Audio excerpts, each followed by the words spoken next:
Yanis Varoufakis. Yanis Varoufakis.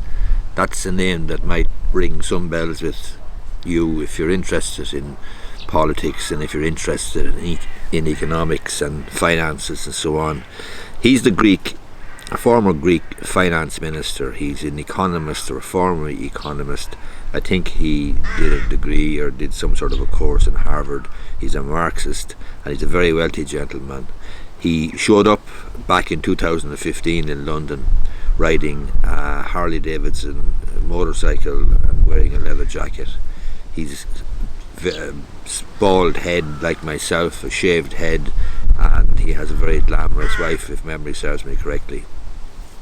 But he is a Marxist and became very popular amongst certain individuals in Ireland back in 2015 when there was a debate about burning the bondholders, burning the EU, not paying back the state's loans. So the state borrowed a lot of money and or guaranteed the banks, and ultimately bondholders were going to have to be paid or not paid, depending on your side of the argument. At the time, this Yanis Varoufakis was giving advice to Ireland, and it was being lapped up by the likes of Sinn Féin and many of the radical left TDs in the Dáil, who all agreed with him, who all agreed that the best thing for Ireland as a state to do was not to pay back the money that we owed, to burn the bondholders and let them swing. This was at a time when there was talk about and debate about the EU and the IMF finance package or loan package, etc. And I apologise if it's a bit windy. It is windy. I've got a furry thing there, what they call it, a dead cat thing on the microphone, but hopefully the sound is okay. But this Yanis Varoufakis had his arse handed to him on a plate only last week in the Greek general election, when his party was absolutely sent packing into oblivion. He was a hero to a variety of politicians and pundits in Ireland back in 2014-15, that time, who believed we should follow his advice, default on our debt, national debt, and refuse to cooperate with the EU IMF bailout.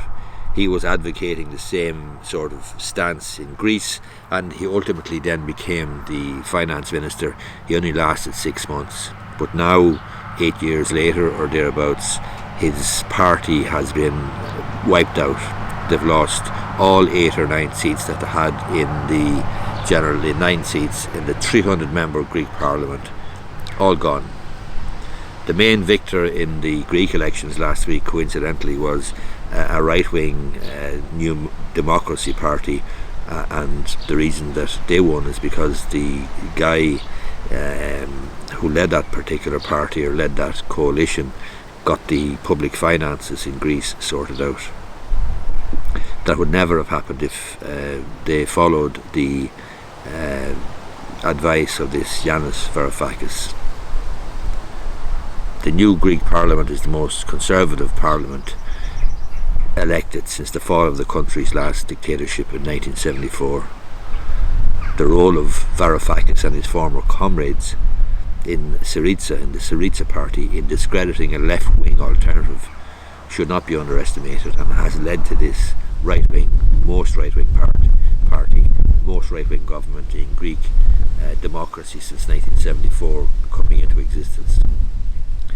He took office as the finance minister in the Syriza government in 2015, and within 6 months, notwithstanding the fact that he had boasted about negotiating a massive write-down of Greece's debt and putting an end to the long-running EU austerity programme, within 6 months he was turfed out of office.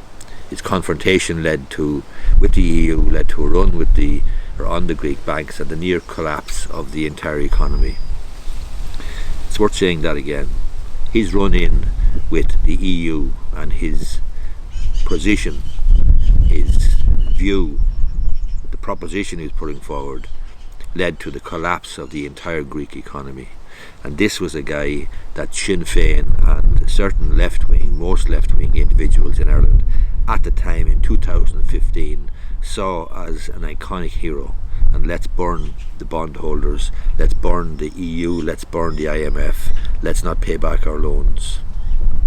The spectacular failure of Varoufakis and his policy of confrontation with the EU didn't dent his appeal, but now he's been absolutely wiped out in the Greek Parliament with no seats. His frequent appearances in Ireland from time to time, and I think he attended a Sinn Féin conference, annual party conference, and I think Sinn Féin or some members of Sinn Féin went to the Syriza party annual general meeting, whatever you call it, conference in Greece. At the time was sort of notable and interesting, but now the ties between Sinn Féin and Syriza and between Sinn Féin and Yanis Varoufakis are not quite as apparent. People here were genuinely surprised at the degree of fawning over this man that occurred in certain sections of the media, despite the fact that what he was putting forward was a proposition of abject nonsense. Successive Irish finance ministers, the boring ones, the ones who did the hard work, the ones who did the emotional work, the likes of Brian Lenihan, the likes of Michael Noonan, the likes of Pascal O'Donoghue, the likes of the current Fianna Fáil lad, Michael, whatever his name is, from Cork, those guys have been proved to be right.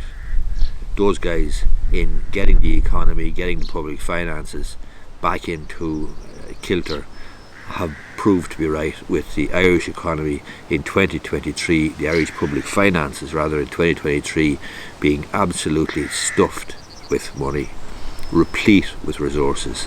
How they deal with the resources after that is another matter entirely, and obviously people will have different views on what should be done and what shouldn't be done with surplus resources, but the fact of the matter is the Irish economy is in far, far better shape now than it would have been had it followed the charlatan, the advice of the reprobate Yanis Varoufakis, the former EU or former Greek finance minister, as I say, who has now been consigned to the dustbin of political history. It's gone full circle. O'Donoghue now has been elected, Pascal O'Donoghue has been elected to the prestigious position of chair of the Eurogroup of finance ministers, and it's an acknowledgement of how well the Irish economy has recovered over the last 8, 9, 10 years. The paradox is that if the opinion polls are to be believed, however, the range of political forces in Ireland who were enthusiastic cheerleaders for Yanis Varoufakis will probably win the next election in Ireland and will almost certainly form a government here. Syriza, as it happens in 2019, 4 years after being elected, were turfed out of office in 2019, and only then were the fortunes of the Greek economy turned around.